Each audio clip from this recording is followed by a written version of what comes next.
নমস্কাৰ আপোনালোক সকলোকে পুনৰবাৰ স্বাগতম নাজমাই মছজিদ বন্ধুসকল পলকতে চাওক আজি 9টা গুৰুত্বপূৰ্ণ খবৰ প্ৰথমটো খবৰ ৰাজ্যৰ লাখ লাখ নিবনুৱা যুৱক যুৱতীলৈ ভাল খবৰ ইণ্ডিয়ান ৰেলৱেত ওলাইছে হাজাৰ হাজাৰ চাকৰি আজিয়েই কৰক আবেদন দেশৰ নিবনুৱাৰ বাবে এক সুবৰ্ণ সুযোগ এইবাৰ ৰেলৱেত ওলাইছে হাজাৰ হাজাৰ চাকৰি 9144টা টেকনিচিয়ান পদৰ বাবে বিজ্ঞাপন প্ৰকাশ কৰিছে ভাৰতীয় ৰেলৱে আজিয়েই কৰক আবেদন আজিৰে পৰা আৰম্ভ হৈছে আবেদন প্ৰক্ৰিয়া 8 এপ্ৰিল 2024 লৈকে কৰিব পাৰিব আবেদন আবেদনৰ বাবে বয়সৰ সীমা হৈছে 18 পৰা 34 বছৰ সাধাৰণ শ্ৰেণী আৰু ওবিচিৰ বাবে আবেদন মাচুল 500 টকা আৰু লগতে এসসি এসটি আৰু দিব্যাংগৰ বাবে 250 টকা ধাৰ্য কৰা হৈছে গ্ৰেড 3 ৰ বাবে ওলাইছে 7900টা পদ গ্ৰেড 1 ৰ বাবে ওলাইছে 1100টা পদ indianrailways.gov.in এই ওয়েবসাইটৰ জৰিয়তে আপোনালোকে কৰিব পাৰিব আবেদন পৰৱৰ্তী খবৰ ৰাজ্যৰ মুছলমান সকলক লৈ মুখ্যমন্ত্ৰী ডক্টৰ হিমন্ত বিশ্ব শৰ্মাৰ বৃহৎ ঘোষণা অসমৰ ভূমিপুত্ৰ গৰিয়া মৰিয়া দেখি জলহা আৰু ছয়তসকললৈ ঈদৰ উপহাৰ মুখ্যমন্ত্ৰী ডক্টৰ হিমন্ত বিশ্ব শৰ্মাৰ অতি শীঘ্ৰে ৰাজ্যৰ খিলঞ্জীয়া মুছলমানৰ জৰীপ আৰম্ভ হ'ব ৰাজ্যত এই ডাঙৰ ঘোষণা মুখ্যমন্ত্ৰীৰ ৰাজ্যৰ খিলঞ্জীয়া মুছলমানসকলৰ বাবে মুখ্যমন্ত্ৰীৰ ঈদৰ উপহাৰ অসমৰ ভূমিপুত্ৰ গৰিয়া মৰিয়া দেখি জলহা আৰু ছয়তসকললৈ ঈদৰ উপহাৰ মুখ্যমন্ত্ৰী ডক্টৰ হিমন্ত বিশ্ব শৰ্মাৰ জিলা পৰ্যায়ৰ সমিতি গঠন ৰাজ্যৰ খিলঞ্জীয়া মুছলমান সমাজৰ আৰ্থসামাজিক জৰীপৰ বাবে প্ৰতিখন জিলাৰ আয়ুক্তক চেয়াৰপাৰ্চন নিযুক্তি দি জৰীপ সমিতি গঠন কৰা হৈছে আৰু অচিৰে আৰম্ভ হ'ব খিলঞ্জীয়া মুছলমানসকলৰ জৰীপ কাৰ্য এই জৰীপ কাৰ্য নিয়াৰিকৈ কৰিবলৈ আহ্বান খিলঞ্জীয়া মুছলমানৰ আৰু মুখ্যমন্ত্ৰীৰ এই পদক্ষেপক ধন্যবাদ জ্ঞাপন ৰাজ্যৰ খিলঞ্জীয়া মুছলমানসকলৰ পৰৱৰ্তী খবৰ বনকৰা কিশোৰীক যৌন নিৰ্যাতন চলোৱা ডিএছপিক গ্ৰেপ্তাৰ দেৰগাঁৱত ডিএছপি কিৰণ নাথক গ্ৰেপ্তাৰ কৰা হৈছে দেৰগাঁও থানাত ৰুজু হোৱা গোচৰৰ ভিত্তিত গ্ৰেপ্তাৰ কৰা হয় কিৰণ নাথক আৰু ডিএছপি কিৰণ নাথক গ্ৰেপ্তাৰৰ কথা জনালে গোলাঘাটৰ আৰক্ষী অধীক্ষক ৰাজেন সিঙে উল্লেখযোগ্য যে দীৰ্ঘদিন ধৰি বনকৰা যুৱতীক চলাই আহিছিল যৌন নিৰ্যাতন আৰু ভুক্তভোগী যুৱতীগৰাকীৰ পৰিয়ালৰ গোচৰৰ ভিত্তিত গ্ৰেপ্তাৰ কৰা হৈছে ডিএছপি কিৰণ নাথক বন্ধুসকল তাৰপিছত 4 নম্বৰ খবৰটো জনোৱাৰ আগতে আপোনালৈ এটা সৰু ৰিকুৱেষ্ট যদি তালৈকে এইটো ভিডিঅ'ত লাইক কৰা নাই তেন্তে প্লিজ এটা লাইক কৰি দিয়ক আৰু এনেকুৱা ধৰণৰ নতুন নতুন ভিডিঅ' পাবলৈ চেনেলটো ছাবস্ক্ৰাইব কৰি কাষত থকা বেল আইকনটো প্ৰেছ কৰি ৰাখক পৰৱৰ্তী খবৰ গুৱাহাটী মহানগৰীত পুনৰ ভয়ংকৰ ঘটনা এইবাৰ গুৱাহাটী মেডিকেল কলেজ হাস্পাতালত গ্ৰেপ্তাৰ কৰা হৈছে 3টা তেজৰ দালালক মুখ্যমন্ত্ৰীৰ কঠোৰ নিৰ্দেশৰ পিছত জিএমচিএইচত অব্যাহত আছে দালালৰ দপদপনি ধনৰ বিনিময়ত তেজ যোগান ধৰি আহিছে এটা দুষ্ট চক্ৰই আৰু এই সন্দৰ্ভত ভঙাগড় আৰক্ষীয়ে অভিযান চলাই গ্ৰেপ্তাৰ কৰিছে 3টাকৈ তেজৰ দালালক পৰৱৰ্তী খবৰ ভাৰতীয় নৌসেনাৰ বৃহৎ সফলতা আৰৱ সাগৰত বৃহৎ অপাৰেশ্যন ভাৰতীয় নৌসেনাৰ মাৰ্কছ কামাণ্ডৰ আগত 35 গৰাকী জলদস্যুৰ আত্মসমৰ্পণ জলদস্যুৰ বিৰুদ্ধে পুনৰ ভাৰতীয় নৌসেনাৰ সফল অভিযান নৌসেনাৰ সন্মুখত 35 গৰাকী সোমালিয়ান জলদস্যুৰ আত্মসমৰ্পণ 40 ঘণ্টা ধৰি চলা অপাৰেশ্যনৰ অন্তত বৃহৎ সাফল্য ভাৰতীয় নৌসেনাৰ বাণিজ্যিক জাহাজ অপহৰণ কৰা জলদস্যুৰ ওপৰত অপাৰেশ্যন ভাৰতীয় নৌসেনাৰ জলদস্যুৱে বন্দী কৰি ৰখা 17 গৰাকী ভাৰতীয় নাগৰিকক মুকলি কৰিলে নৌসেনাই আৰৱ সাগৰত মাৰ্কছ কামাণ্ডৰ ধাৰাবাহিক অভিযান IF C-17 বিমানেৰে এয়াৰড্ৰপ কৰিছিল মাৰ্কছ কামাণ্ডোৱে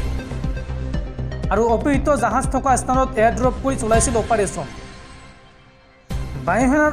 বায়ুসেনাৰ সহযোগত INS কলকাতা জাহাজে 40 ঘণ্টা ধৰি চলাইছিল অভিযান উল্লেখযোগ্য যে পূৰ্বে বহুবাৰ জলদস্যুৰ বিৰুদ্ধে সফল অভিযান চলাইছিল ভাৰতীয় নৌসেনাই পৰৱৰ্তী খবৰ ৰাজ্যৰ লাখ লাখ যান বাহনৰ গৰাকীলৈ ভাল খবৰ এতিয়াৰ পৰা পৰিবহণ বিভাগৰ কাৰ্যালয়লৈ নোযোৱাকৈ আপুনি ঘৰত বহি কৰিব পাৰিব সকলো কাম এই সন্দৰ্ভত ৰাজ্য চৰকাৰে হাতত লৈছে এক বৃহৎ পদক্ষেপ অহা 31 মাৰ্চলৈকে ৰাজ্যত চলিব পৰিবহণ বিভাগৰ বিশেষ জনসেৱা পখেক মুখ্যমন্ত্ৰী ডক্টৰ হিমন্ত বিশ্ব শৰ্মাৰ নিৰ্দেশত ৰাজ্যত আৰম্ভ হৈছে পৰিবহণ বিভাগৰ বিশেষ জনসেৱা পখেক পৰিবহণ বিভাগৰ অৰ্ধশতাধিক অনলাইন সেৱা গ্ৰহণ কৰাত অসুবিধাৰ সন্মুখীন হোৱা প্ৰতিগৰাকী লোকৰ বাবে এই বিশেষ কাৰ্যসূচী হাতত লৈছে অসম চৰকাৰে ঘৰ কাৰ্যালয় প্ৰতিষ্ঠানলৈ গৈ সমস্যাৰ সমাধান কৰিব পৰিবহণ বিভাগে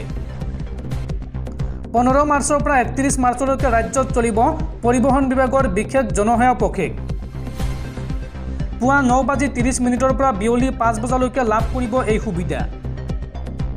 আৰু ইতিমধ্যে গুৱাহাটীৰ বিভিন্ন স্থানলৈ গৈ কাম কাজ সমাধান কৰিছে পৰিবহণ বিভাগে আপুনি ফোন কৰিও আপুনি ল'ব পাৰিব এই সুবিধা ইয়াৰ বাবে 4টাকৈ ফোন নম্বৰ মুকলি কৰিছে ৰাজ্যৰ পৰিবহণ বিভাগে ফোন নম্বৰ কেইটা হৈছে ক্ৰমে 9127206803 দ্বিতীয়টো নম্বৰ হৈছে 8011333013 তৃতীয়টো নম্বৰ হৈছে 8822755738 চতুৰ্থটো নম্বৰ হৈছে 8011578399 বিশেষ জনসেৱা পখেকৰ সময়ত সকলো শ্ৰেণীৰ বাহনৰ মালিক উদ্যোগ প্ৰতিষ্ঠান নিৰ্মাণকাৰী সংস্থা আদিয়েও এই সুবিধা ল'ব পাৰিব অসুবিধাসমূহ অৱগত কৰা মাত্ৰকে পৰিবহণ বিভাগৰ বিশেষ সহায়কাৰী বিষয়াৰ দল উপস্থিত হ'ব আপোনাৰ ঘৰ বা কাৰ্যালয়ত বীমা ফিটনেছ প্ৰদূষণ পাৰ্মিট আদিৰ সকলো নথি আপডেট আপুনি কৰিব পাৰিব কাৰ্যালয়লৈ নোযোৱাকৈয়ে 50টাৰো অধিক সেৱা এই নম্বৰৰ জৰিয়তে ফোন কৰি আপোনালোকে ঘৰত বহি বা অফিচত বহি কৰিব পাৰিব যদিহে আপুনি এতিয়াও আপডেট কৰা নাই শীঘ্ৰে জনাওক পৰিবহণ বিভাগক আজিৰ পৰা 31 মাৰ্চ পৰ্যন্ত ৰাজ্যত চলিব এই বিশেষ জনসেৱা পখেক পুৱা 9:30 পৰা 5 বজাৰ ভিতৰত যোগাযোগ কৰিব পাৰিব উল্লেখিত নম্বৰসমূহত আৰু তাৰ পিছতে আপোনাৰ ঘৰ কাৰ্যালয় প্ৰতিষ্ঠানলৈ গৈ সমস্যাৰ সমাধান কৰিব পৰিবহণ বিভাগে ৰাজ্যৰ পৰিবহণ বিভাগৰ উপায়ুক্ত গৌতম দাসে নিজেই গ্ৰহণ কৰিছে এই পদক্ষেপ পৰৱৰ্তী খবৰ ঘোষণা কৰা হ'ল 2024 লোকসভা নিৰ্বাচনৰ দিন আৰু এইবাৰ নিৰ্বাচনত ভোট দিবলৈ কি নথিপত্ৰৰ প্ৰয়োজন হ'ব চাওঁ আহক লোকসভা নিৰ্বাচনৰ দিন শনিবাৰে ঘোষণা কৰা হ'ল আৰু এইবাৰ ভোটদান প্ৰক্ৰিয়াৰ সময়ত প্ৰতিজন ভোটাৰে ভোট কেন্দ্ৰত এক বৈধ পৰিচয় সম্পৰ্কীয় নথি উপস্থাপন কৰিব লাগিব ইয়াৰ অৰ্থ হৈছে ভোটাৰ তালিকাত লিপিবদ্ধ কৰা তথ্যৰ সৈতে মিলাই চাই তেওঁলোকৰ পৰিচয় পৰীক্ষা কৰিব পৰাটো নিশ্চিত কৰা নিৰ্বাচন আয়োগে ভোট কেন্দ্ৰত ভোটাৰসকলে উপস্থাপন কৰিব পৰা চিনাক্তকৰণৰ বাবে গ্ৰহণযোগ্য 11 বিধ নথিপত্ৰৰ কথা উল্লেখ কৰিছে ভোট দিবলৈ প্ৰয়োজনীয় সেই বৈধ নথিবোৰ কি আপুনি আপোনাৰ ভোট দিবলৈ নিম্নলিখিত যিকোনো এবিধ পৰিচয় বা নথিপত্ৰ ভোট কেন্দ্ৰলৈ লৈ যাব লাগিব কি নথিপত্ৰ লৈ যাব লাগিব চাওঁ আহক পাছপোৰ্ট ড্ৰাইভিং লাইসেন্স কৰ্মচাৰীসকলক প্ৰদান কৰা ফটোগ্ৰাফৰ সৈতে পৰিচয় পত্ৰ বেংক বা ডাকঘৰৰ দ্বাৰা জাৰি কৰা আলোকচিত্ৰৰ সৈতে পাছবুক পান কাৰ্ড এনপিআৰৰ অধীনত আৰজিআইয়ে জাৰি কৰা স্মাৰ্ট কাৰ্ড এমজি এনৰেগাৰ জব কাৰ্ড